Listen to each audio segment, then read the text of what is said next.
Bon, eh bien les amis, nous y sommes, on est à Los Angeles. C'est assez irréel. Après avoir quitté Los Angeles, traversé la grandiose Californie, longé la Pacific Coast Highway et pris en Oregon l'une des plus grandes claques visuelles de ma vie, Putain, mais l'Oregon! je poursuivais ma route vers Prudhoe Bay. Là-bas m'attendait un colis. Des effets personnels ayant appartenu à mon grand-père, disparu 26 ans plus tôt. C'est Franck, un ancien ami à lui, qui m'a retrouvé sur internet et a expédié ce paquet à l'extrême nord du continent. Une manière de me forcer à reprendre ce voyage que j'avais annulé, à bout de force, en pleine tempête mentale. Là, je file tout droit vers Portland, pour ensuite demain être au Canada. C'était plus de 4000 km et 2 semaines après le départ que je m'apprêtais à franchir ma première frontière terrestre, avec quand même une légère appréhension de me faire refuser à l'entrée. Hello. How are you?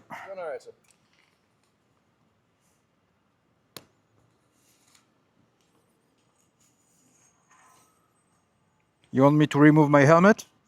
We'll see. Okay. We'll see. Ok. Combien de temps vas-tu passer ici au Canada?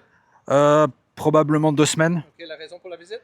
Je vais jusqu'à Prudhoe Bay, Alaska. Ok. Est-ce que vous habitez aux États-Unis ou Non, non? Combien de temps as-tu passé dans les États-Unis? 2 semaines à peu Ok. près. Et puis après ton visite à Alaska, tu fais quoi? Je prends l'avion de Anchorage to Paris. Ok. C'est ton bicycle ou est-ce que tu es loué? Non, c'est loué. Ok. Ouais. As-tu de l'argent plus que 7000 pièces? Non. Ok. Des armes à feu, des objets comme ça? Non. L'alcool, tabac ou la marijuana? Non. Magnifique. Non mais sérieux, dans quel monde j'aurais pu me faire refuser l'entrée dans le pays des anglo-saxons les plus sympathiques du monde? D'ailleurs, je ne m'attendais pas du tout à ce que le douanier soit francophone. Pratique, c'est pas le français. Apparemment, c'est une obligation ici. Merci beaucoup, salut. Merci beaucoup. De rien. Bonne journée.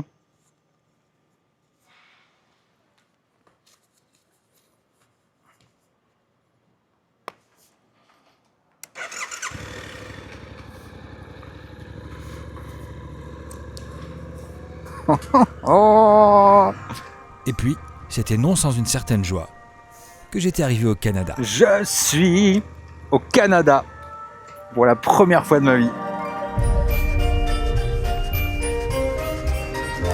C'est la folie. Allez, direction Vancouver.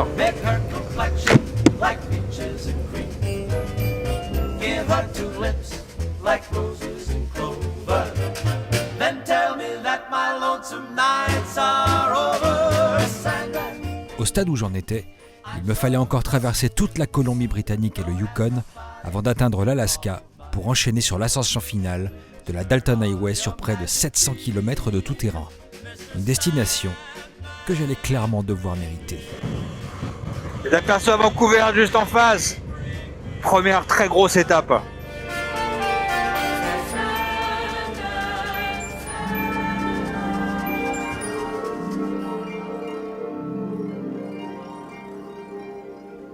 Je vais profiter de mon passage à Vancouver pour visiter la ville, et pas avec n'importe qui. C'est difficile à croire. Ouais, Ça va? Bienvenue. merci. Amandine, une amie qui venait d'y passer 2 ans, était sur le point de rentrer en France. Et il lui restait pile le temps suffisant pour me guider quelques jours. Bien à la bonne place, t'as trouvé. Allez, vas-y, je me pointe. J'arrive. Ici, c'est Vancouver, Canada. Bon, et bien ça y est, je suis à Vancouver. Je suis chez Amandine, qui est une amie que je connais depuis un petit moment maintenant. Elle habite ici, ou en tout cas elle a habité ici pendant quoi, 2 ans? Ouais, ça va faire 2 ans.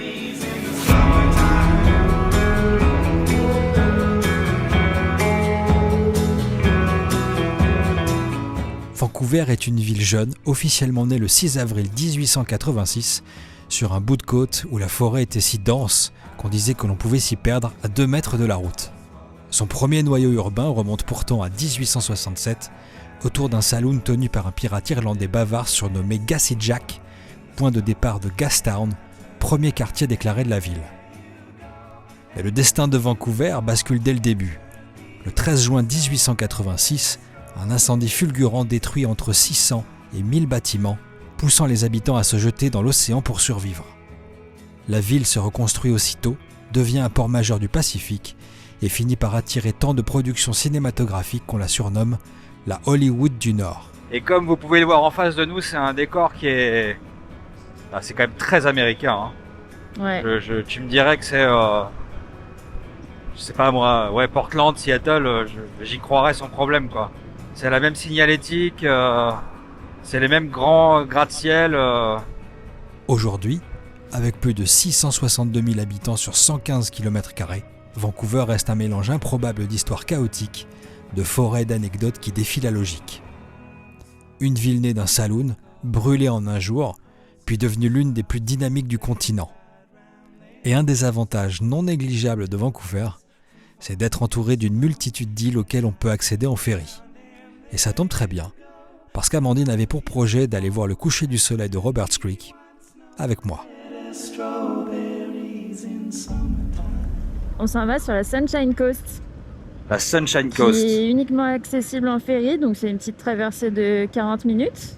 Ouais. Et ça permet un peu de se dépayser pour quelques jours. Enfin, la plupart des gens, en tout cas, partent en week-end là-bas. Et voilà, ça va être chouette. Je peux descendre quand? Descends maintenant. Et c'est quelques minutes plus tard, et non sans une certaine joie, que nous sommes partis naviguer. Ouh.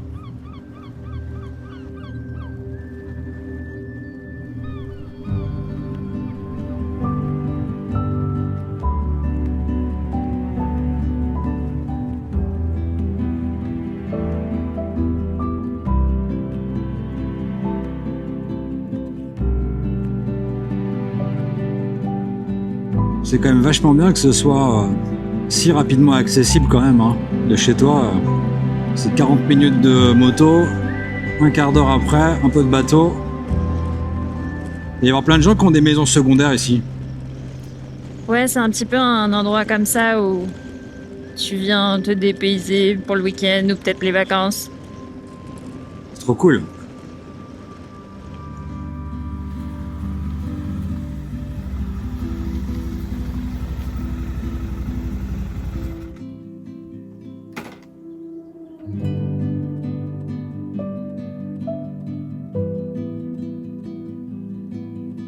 C'est bien? Ouais. On est pas mal, hein? Routine. Santé et robustesse. Situé sur la Sunshine Coast de Colombie-Britannique entre Gibsons et Seychelles, Roberts Creek est une petite communauté de seulement 3500 habitants, connue pour sa scène artistique et son esprit rural. On y trouve le Gumboot Café, véritable institution depuis les années 70, ainsi que plusieurs sentiers forestiers qui relient la côte à l'arrière-pays, couverts de sapins. Le village est centré autour de sa jetée et de la plage attenante, prisée pour la baignade et les couchers de soleil sur le détroit de Georgia.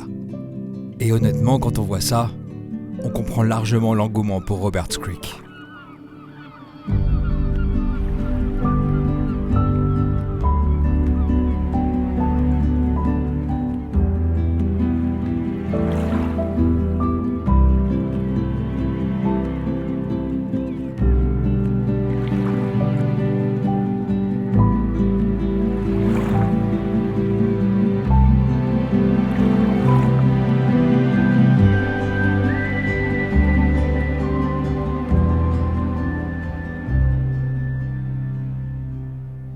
J'ai enfin pu récupérer mon GPS en provenance de France.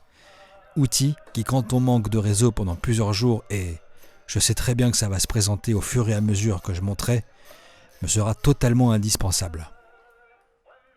En parallèle, j'avais profité d'un court break pour envoyer des cartes postales aux gens que j'aime et à Franck. J'ai bien conscience que ça ne se fait plus, mais je crois que j'aime vraiment l'idée d'envoyer une petite partie de moi à l'autre bout du monde, façon vieille école. Le temps de dire au revoir à Amandine qui m'a chaleureusement accueilli, À bientôt. j'ai fini de préparer la moto. Merci pour tout. Chargée à bloc et reposée, On se retrouve en France. avec une envie insatiable de découvrir le Canada. Il pleut plus. J'ai une fenêtre de tir. Il va falloir que j'arrive pas trop tard ce soir dans mon hôtel dont j'ignore encore la position parce que j'ai la semelle d'une de mes bottes qui se décolle. Bon, c'est pas très grave, hein, ça arrive souvent. Il va falloir que je trouve de la colle néoprène. Je suis content que la pluie ait cessé. Le GPS a l'air de bien fonctionner.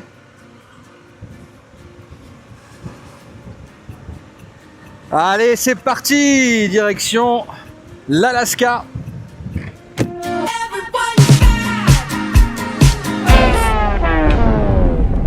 Enfin, presque l'Alaska. Bon, la météo est vraiment catastrophique. Donc je me suis arrêté avant de rentrer vraiment dans les terres. J'ai un problème avec ma botte aussi. J'ai la semelle qui se décolle. Donc voilà. C'est un vrai faux départ. On va s'occuper de réparer tout ça.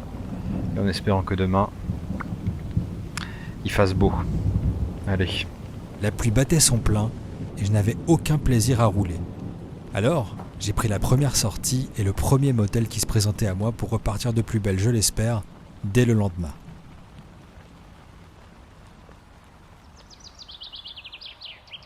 Alors c'est rigolo parce que je suis parti m'acheter de la colle pour réparer mes bottes. Et en me baladant, je me suis dit c'est bizarre, cette ville me dit très bizarrement quelque chose. En tout cas, il y avait une ambiance que je trouvais pas très étrangère. Je commence à tourner la tête, je regarde un peu et c'était très très bizarre parce que je me suis dit t'as déjà vécu ici. Et après bonne réflexion, j'ai encore observé, je me suis dit c'est pas possible, je connais cet endroit. Il y a quelque chose que j'ai déjà vécu ici. Et j'ai réfléchi. Et puis j'ai regardé sur internet, j'ai fait quelques recherches. Et je vais vous expliquer pourquoi j'avais l'impression d'avoir vécu ici. En 1981, Hope, petite ville totalement insignifiante de Colombie-Britannique, vit débarquer une centaine de techniciens, figurants et camions de matériel de tournage. Pendant 6 semaines, le centre-ville fut transformé en bourgade fictive de Hope, Washington. On y construisit même une station-service entière pour pouvoir la faire exploser. Médusés, les habitants assistèrent à un tournage chaotique. Météo ultra capricieuse, neige qui retarde les plans, cascades dangereuses qui valent à l'acteur principal des côtes cassées. Le tournage était une catastrophe. Mais figurez-vous que ce film n'était autre que le cultissime Rambo First Blood, incarné par le charismatique Sylvester Stallone. Injustement compris à sa sortie et rangé dans le placard des films bourrins, son sujet n'en était pas moins profond et important, car il dénonçait l'ostracisation et la détestation des soldats américains rentrés de la catastrophe que fut la guerre du Vietnam. 40 ans plus tard, la ville semble toujours vivre avec ce passé de cinéma, visites guidées, décorations. Elle a même érigé une statue en bois du personnage dont le goût est discutable, dirons-nous. En tout cas, ce que je trouve particulièrement cocasse ici n'est pas seulement le fait que je me sois arrêté ici totalement par hasard, mais plutôt que j'ai reconnu l'endroit en allant faire mes courses. Je dois avouer que ça, c'est pas banal, et ça a mis un peu de soleil dans ma journée.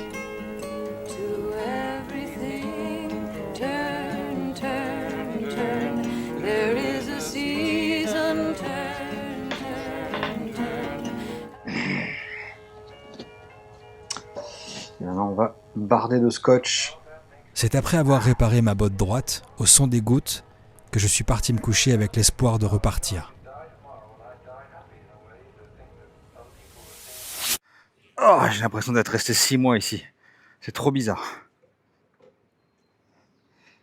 Alors, North Vancouver, Lillooet, BC. Ben, je pense que c'est ça, hein. Lillooet, BC. Voilà. Allons-y. Au petit matin, la patronne de l'hôtel m'avait conseillé un village quasiment désaffecté appelé Bralorne, à 300 km de ma position. Une de ces fameuses villes désertées après la chute de la ruée vers l'or. Il a suffi d'une conversation pour que ça devienne ma destination du jour.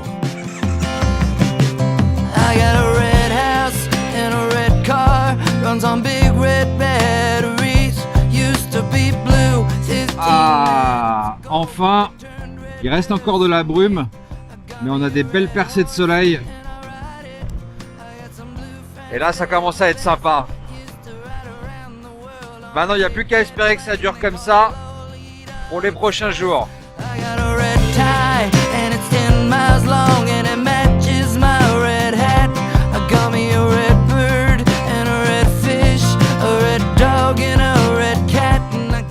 après une courte pause repas, que j'ai attaqué mes premières pistes, parfaites pour m'échauffer avant la Dalton Highway, mon ascension finale. Et franchement, je dois dire que l'ambiance était au rendez-vous. When the war gets here, we're all gonna hold hands. All the Baptists and the Catholics, all the Marxists and the fascists. When the war gets here, we're gonna get on the level. Everyone will look a little bit nicer when you finally meet the devil. I had a red dog. Bon, d'après le GPS, il me reste à peu près 30 minutes pour arriver à Bralorne, mais alors devant là ça se gâte.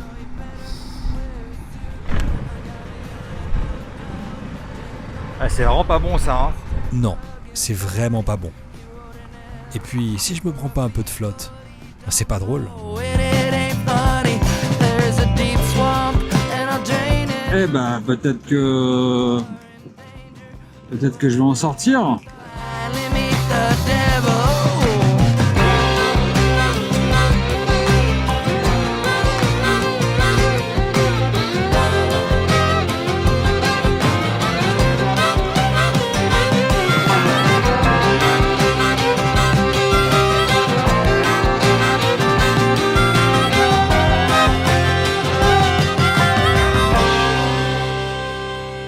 Après des heures de moto, enfin arrivé, il semblait que le choix de venir ici était clairement le bon. Et voilà. Bralorne, British Columbia. Qu'est-ce qui est marqué là? Welcome to Bralorne, BC. Population. Point d'interrogation. Alors ça c'est pas mal. I'm gonna ride. Bralorne est né au cœur des montagnes côtières de Colombie-Britannique, là où l'or affleurait presque à la surface. Et donc tu as des maisons comme ça qui sont complètement démontées. Entre les années 30 et 70, c'était l'une des mines d'or les plus riches du Canada. Plus de 120 000 kilos extraits, une ville animée, des bars pleins, un cinéma et des rues où l'argent circulait aussi vite que les ragots. Et alors paraît-il qu'il y a 3 ou 4 maisons complètement abandonnées qui sont des musées à ciel ouvert. À son pic, la population atteignait 30 000 personnes. Puis, le prix de l'or s'effondra, les mines fermèrent et Bralorne se vida presque du jour au lendemain. Les commerces mirent la clé sous la porte, les maisons furent abandonnées et la ville retomba dans le silence. En fait, tu avais leur mine qui était un peu plus loin, en tout cas une des mines dans lesquelles ils travaillaient. Là, j'en ai une à peu près à 300 mètres, on va voir. Pioneer Mine. Assez impressionnant à constater, aujourd'hui, Bralorne n'est plus qu'une poignée de 60 habitants, des bâtiments fantômes et une mémoire d'or, symbole classique des villes minières montées trop vite et tombées encore plus vite. Ah mais c'est tellement impressionnant. T'as encore des outils? Il semblait que j'avais vu pour la première fois de ma vie une ville fantôme de la ruée vers l'or. C'est une part de l'histoire américaine et nord-américaine qui est super importante. Mais ouais, c'est impressionnant.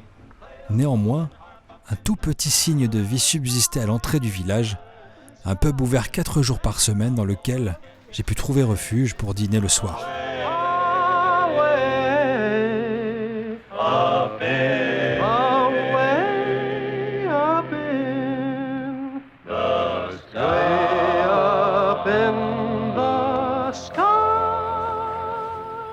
Je crois que c'est la première fois que j'ai vraiment ce parfum d'Alaska.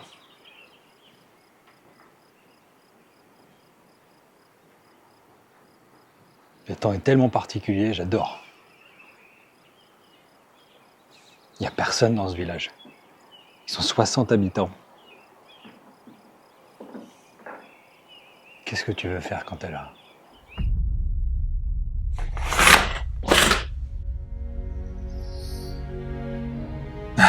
C'est comme ça que j'aime le matin. Allez, douche, préparation, et on prend la route.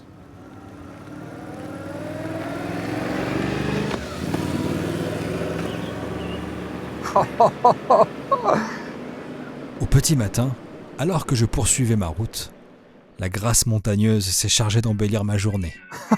Putain, c'est tellement beau. Ah, je vais en pleurer tellement c'est beau. Oh la vache. Oh la claque. Bordel.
La réserve de la Suzuki, elle est généreuse, hein, parce que ça fait vraiment un moment que je roule et où la moto est annoncée en réserve, et je suis toujours pas tombé en panne. J'avais trouvé une modeste chambre du côté de Prince George, et cela faisait déjà plus de 5000 km que j'étais parti.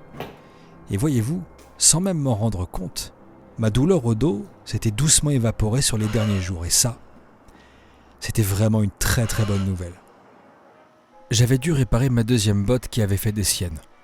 Je dois avouer que j'avais une certaine satisfaction à les rendre à nouveau fonctionnelles. Cheslata Falls. Il devrait me les trouver. Cheslata Falls, Colombie-Britannique. Ok. Allons-y, 200 bornes, nouvel itinéraire. J'en avais d'ailleurs eu bien besoin le lendemain, tant j'ai traversé des pistes et Parce forêts que- durant la journée entière. Je pense que ça va être un peu plus sympa. Je vais voir s'il y a plein de petites pistes qui partent là sur les côtés. Donc je vais essayer de... On va y aller à l'instant, hein. On va voir ce que ça donne. Oh la vache, les camions! That coffee hot. Got some troubles to lose, gonna live down those blues, so goodbye. Bye, bye, bye. Gonna have me some fun until I see the sun in the sky. Bye, bye, bye. But whatever I do, I will come back to you by and by. Bye, bye, bye. So keep that coffee hot. Keep it hot. Be sure you. J'ai croisé des cascades au milieu de nulle part où seul mon GPS avait la capacité à me faire choisir les bonnes pistes. Oh, oh, oh, oh, oh. Wow, le truc de dingue. Mais c'est incroyable.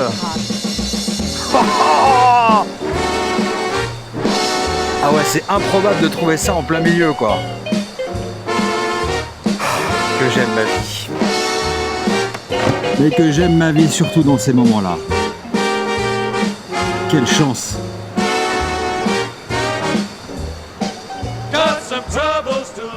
Pistes qui se démultipliaient par milliers.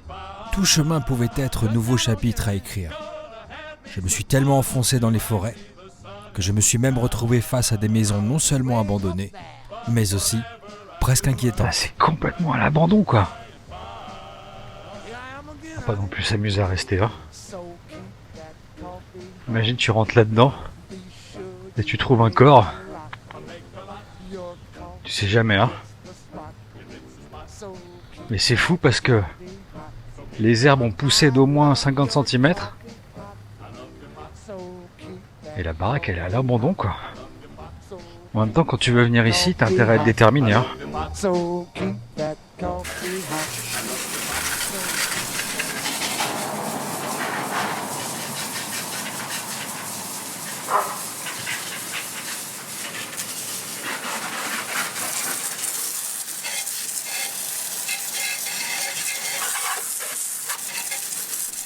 Plus je montais vers le nord, plus je commençais à ressentir un certain isolement.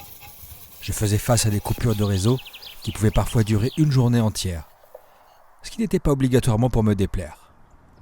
Les nuits, quant à elles, étaient de moins en moins obscures, ce qui me rapprochait plus que jamais du cercle polaire arctique.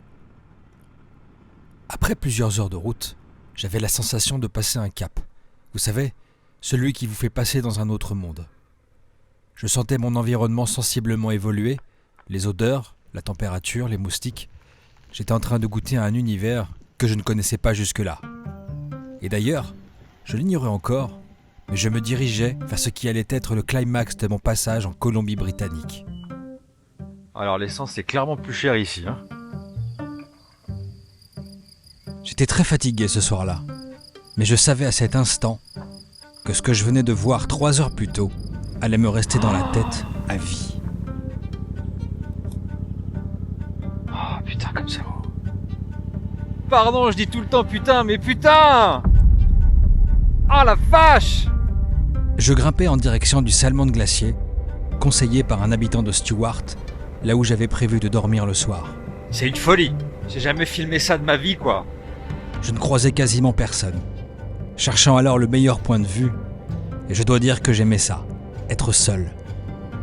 Personne pour me dire quoi faire ou choisir une direction à ma place. Quoi qu'il en soit, le spectacle allait, semble-t-il, être bien au-dessus de l'addition de toutes mes attentes.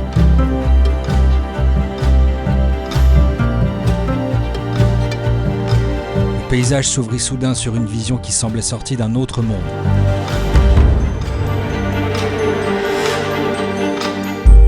Mesdames et messieurs, le Salmon Glacier.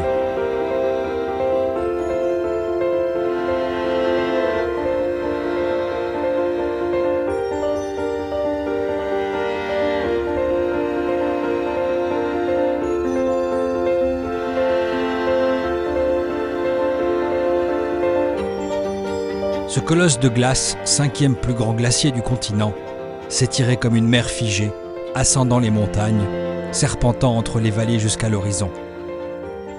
Façonné depuis des millénaires par l'érosion et le poids des neiges accumulées, il est le rare témoin d'une époque où la glace recouvrait encore une grande partie de la planète.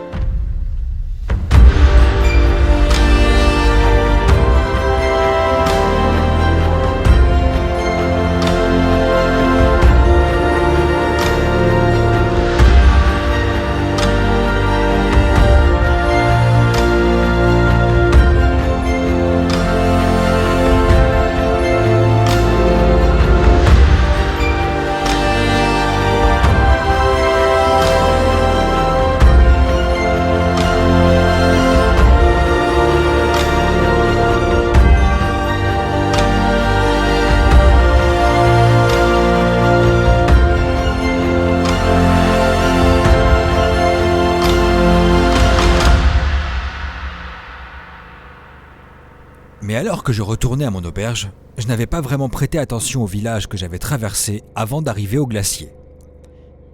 Et lorsque j'ai compris où j'étais, mes yeux se sont ouverts en grand.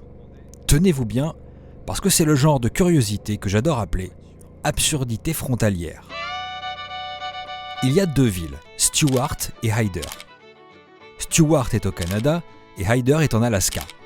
Sauf que lorsque vous vous rendez à Hyder, eh bien, de l'autre côté du glacier, la route s'arrête pour ne laisser place qu'au froid glacial des montagnes et de la rudesse de l'océan. Et la seule ville américaine la plus proche se trouvant à 123 km à vol d'oiseau, l'unique solution pour l'atteindre serait de prendre un avion. Sauf qu'à Hyder, eh bien, les chances de trouver un aéroport sont inexistantes. Mais je vais vous expliquer pourquoi. Au début des années 1910, la découverte de gisements d'or, d'argent et de zinc dans la Salmon River Valley a fait exploser la région.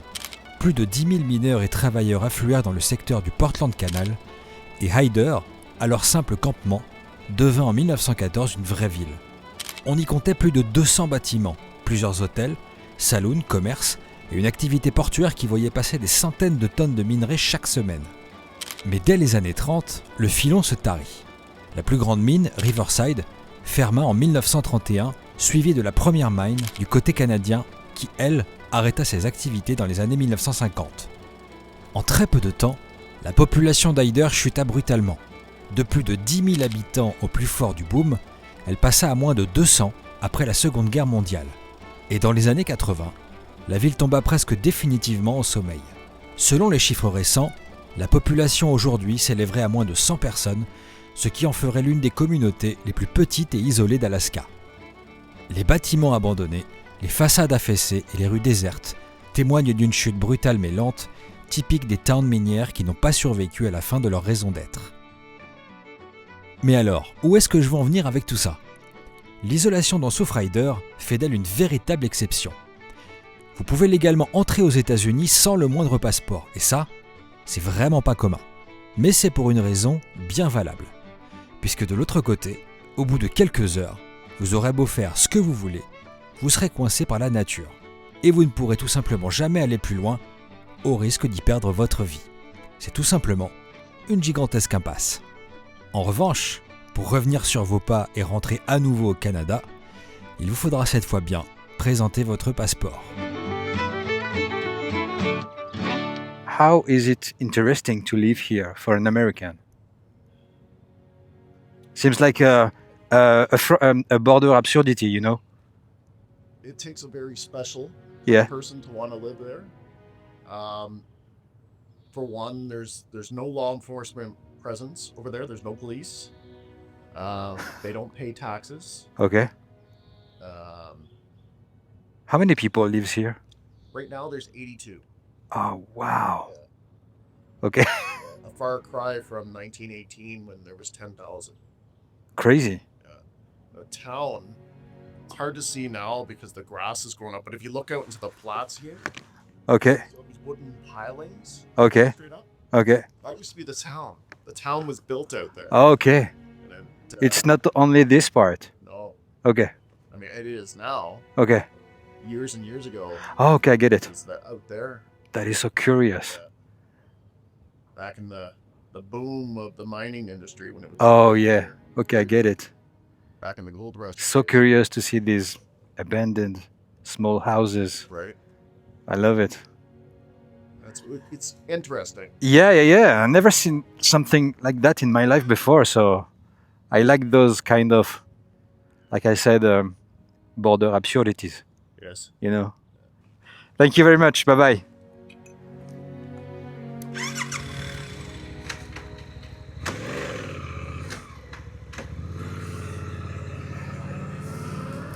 Et me voilà arrivé à Stewart pour la nuit. Et mon hôtel est dans le coin là. On va aller dormir, non? Peut-être me faire à manger d'abord. Le temps de quelques heures pour redescendre, je dormis ce soir-là à Stewart, un village portuaire de 512 habitants, dont la population a diminué de moitié sur les 30 dernières années.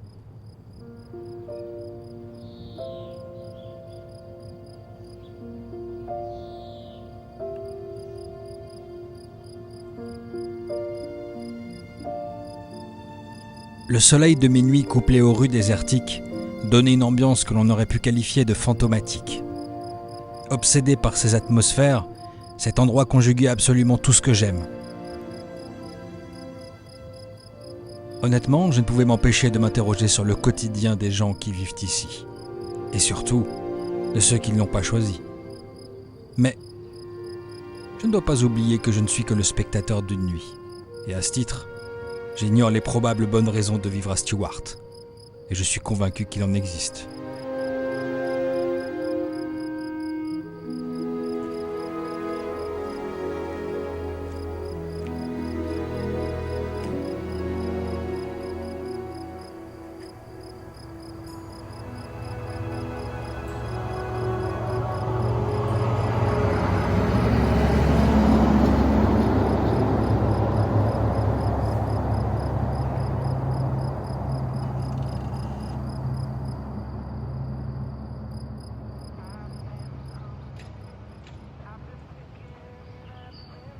Et en tout cas aujourd'hui, on prévoit rien.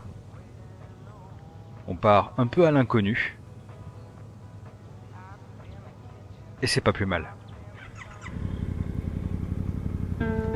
coupure du réseau dans quelques minutes. Une fois rentré au Yukon, demain probablement, je vais essayer de trouver un endroit sympa et pas trop cher. Et je pense que je vais faire un petit break de voire peut-être 3 jours, si jamais je suis chaud. Et puis, ce sera probablement le bon moment pour faire changer mes pneus.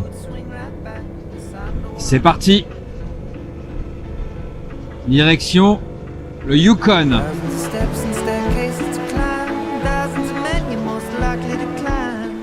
Raté la veille à cause d'une mauvaise météo, je file la découverte du Bear Glacier.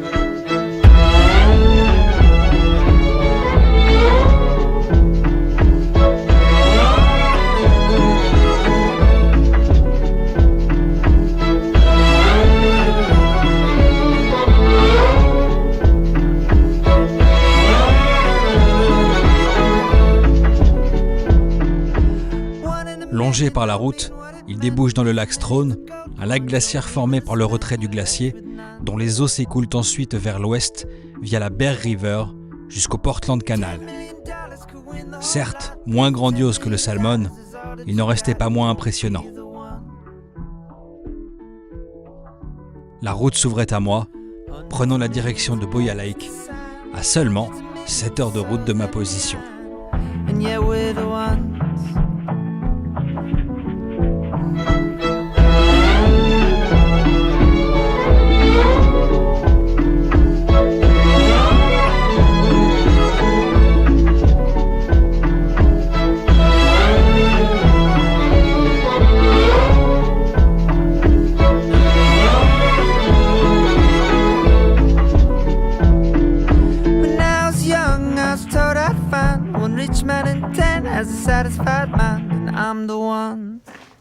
Ah là là là là.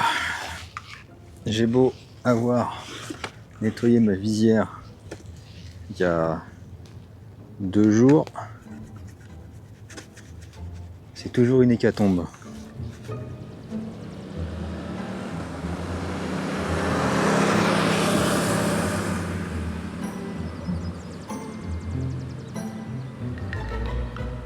Mais lors de ces voyages, il y a toujours des hauts et des bas.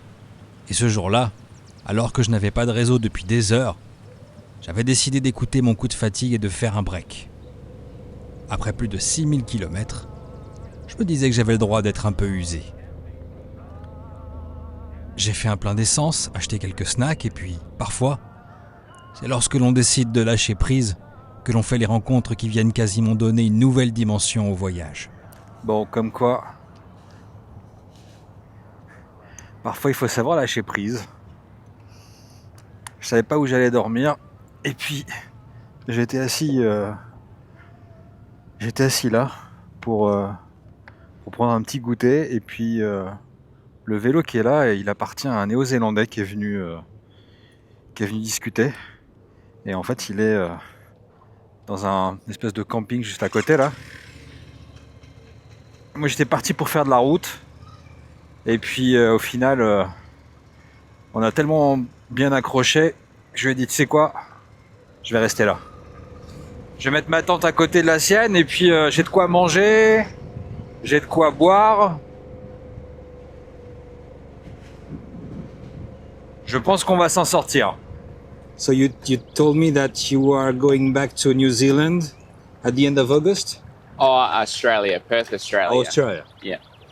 So you're from New Zealand, but you are living in Australia. Correct. Yeah. Why not staying in New Zealand? When I was 22, I think I decided. I don't know if you ever knew on the news, we had some big earthquakes in Christchurch, New Zealand. When exactly? That was in 2011. We had a huge earthquake in Christchurch and sort of destroyed our town, a lot of houses. Oh, really? And as a young person, Okay. afterwards there wasn't too much going on. Okay. So my oldest brother was like, you should do something different and move to Australia. So Your brother stayed in New Zealand? he was living in Ireland at the time. Okay. Yeah. So yeah, I just ended up in Australia and never left. Are you happy with that decision? I'm always happy. So my philosophy in life is sort of to make the most of any opportunity put in front of me, with whatever that may be. So moving to a different country, moving to a different place, it's a new opportunity, a new experience. Yeah. So I don't ever feel attached to one place. Ash, de son prénom, est un Néo-Zélandais vivant en Australie. Il a pris plusieurs avions et dépensé une fortune pour réaliser le voyage qui allait s'avérer être celui de sa vie. Alors, j'étais plutôt ravi de pouvoir écouter ses aventures. Il faisait quasiment la même route que moi, mais en sens inverse. Look at your feet. They're sore. It's the third injury on this trip. Oh, really? Yeah. When did you start it? The 9th of June. Okay, it was not a long time ago. Not that long ago. So you started in Prudhoe Bay, Yep. but you flew in Prudhoe Bay with the bike? No. Yeah, so I flew from Perth to Brisbane to San Francisco to Anchorage and then Anchorage to Prudhoe Bay. The bike was in a cardboard box. So what's the price for all of these flights? 3,000 Australian dollars. Oh, no way. Et je trouvais génial que nos chemins se soient croisés ici. 3,000. Mais alors que j'étais curieux d'une inscription sur son vélo, I was wondering on your back, it was written "fuck cancer." Yeah. What's the story? So my sister unfortunately passed away 4 weeks ago from cancer. I'm so sorry. Yeah. But we found out about 2.5 months ago that she had stage 4 bowel cancer and only had somewhere between 3 to 2 months to live. I'm so sorry. Yeah. So I was originally didn't know what to do, whether to continue this trip, but my sister said it was really important for me to get out and live my life. That's a good decision, I think so. Yeah.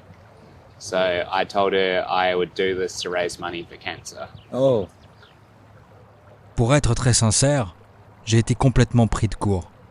Je m'attendais à tout sauf à ça. Je ne pouvais pas imaginer sa douleur. Quoi qu'il advienne, j'en étais incapable. it's really hard. It is very hard. Yeah. But I suppose the thing with this is nature heals, and it's a good time to reflect on my sister's life, a good place to cry along the road. When you're surrounded by this, it's just happiness for me. Of course it is. How lucky we are Yeah. to see this. Je l'ignorais encore, mais je venais à cet instant de réaliser quelque chose de fondamental qui allait totalement redimensionner tout l'impact de mon voyage. And I am in the period of my life where I realize that my parents will not be here for whole life, you know. They are almost 70, and to be precise, I feel at this period of my life,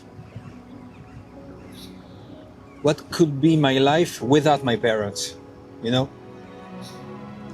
A lot of people will tell it's a dark way of thinking about the future, but I would say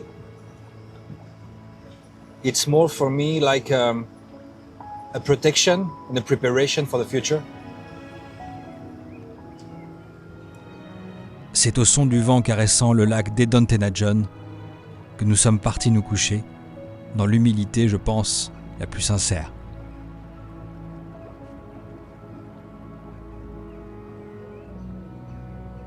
Et c'est au petit matin, après avoir quitté Ash, que, sans m'en douter, notre rencontre me revint en pleine figure. J'ai compris quelque chose hier. J'ai compris que j'étais à un point de ma vie.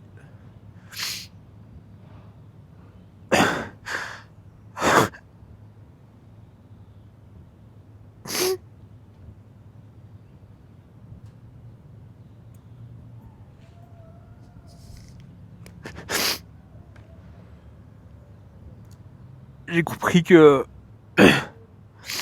je je commençais à comprendre ce qu'allait être ma vie sans mes parents. C'est bizarre. À 40 ans,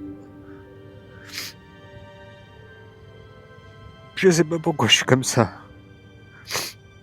Je suis tout seul au fin fond du Canada.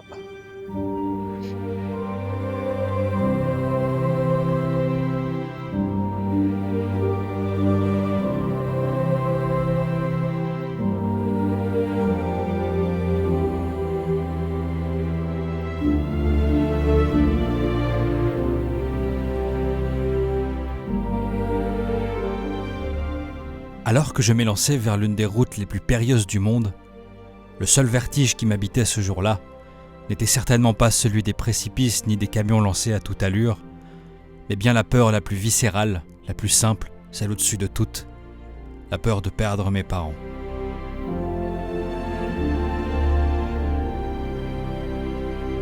C'était comme si l'espace de quelques minutes, j'avais compris et totalement intégré ce que serait le monde sans la présence de mes propres parents.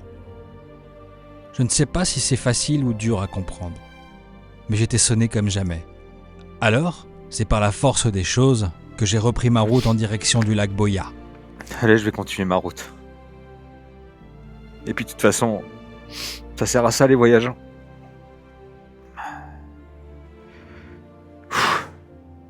Et ce moment il était dur là. Ce moment était pas facile.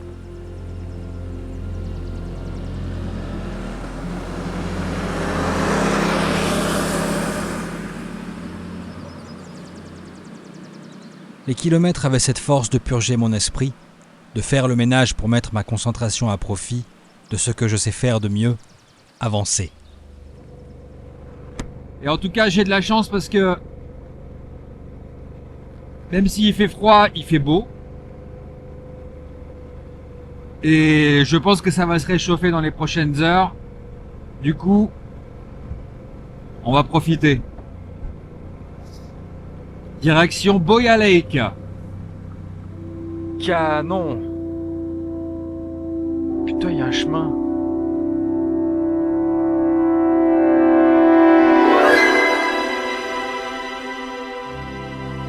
Oh là là. Ah, c'est génial. Oh, l'endroit de fou.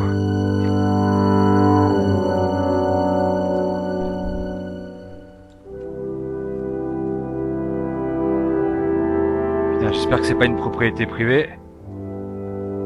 Non. C'est juste que ça s'arrête. Et je finis par être largement récompensé, tant le spectacle fut inattendu. Regardez plutôt.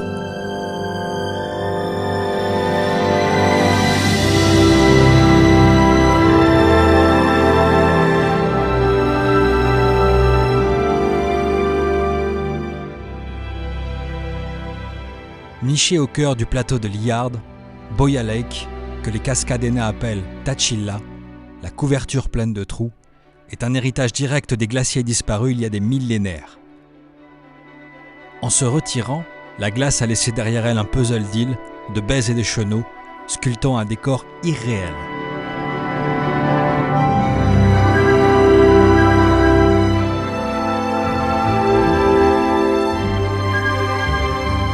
Le fond clair du lac, composé de sédiments et de coquillages broyés, reflète la lumière et offre à l'eau ces teintes turquoise et émeraude qui rivalisent avec les plus beaux lacs des Rocheuses.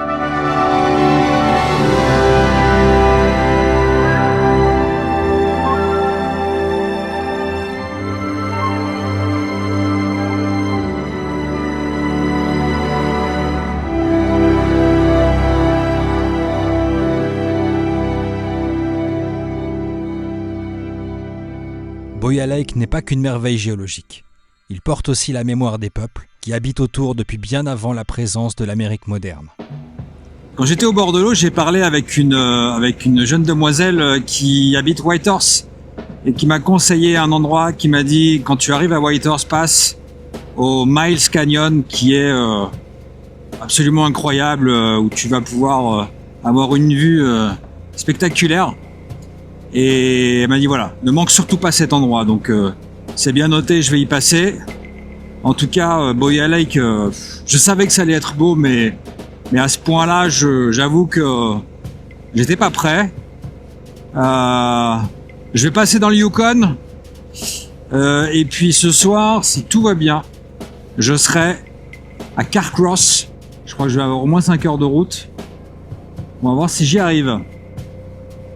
Parce que je crois qu'il n'y a pas de ville avant, il n'y a pas d'endroit où dodo, donc au pire... Il semblait que la beauté du Boya Lake avait rechargé mes batteries.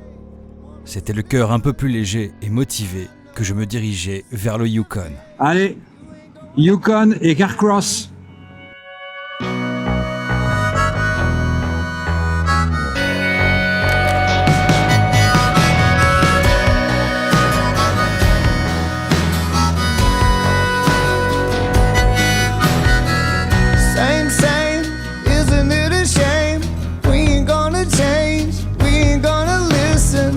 Somewhere in the open air, there is something missing. Oh là là, mais cette scène, c'est peut-être la plus belle route que j'ai eue depuis le départ. Elle est légèrement vallonnée, elle est en même temps un peu droite. Il y a tous les arbres autour, le ciel qui est nuageux mais dégagé. Il y a des montagnes tout autour. J'ai qu'une chose à dire. Vive le Yukon. You just like to let yourself down. You just like to let yourself down.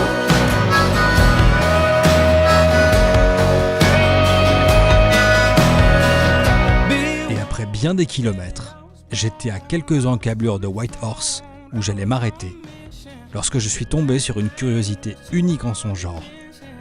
Le désert de Carcross. Situé dans le Yukon, le désert de Carcross est souvent présenté comme le plus petit désert du monde.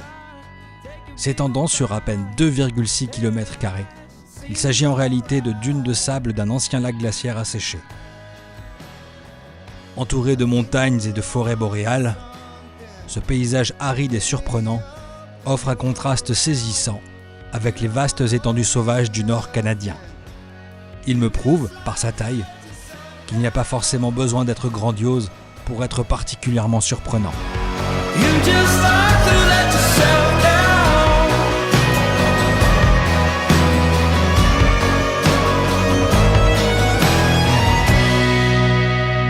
Et alors que j'étais à quelques minutes de Whitehorse, j'ai fait une rencontre, disons, Hello. inattendue. Sorry, I'm not a car. Oh no! What's your accent? Friends. Tu plaisantes? No! Ça, je l'avais pas prévu.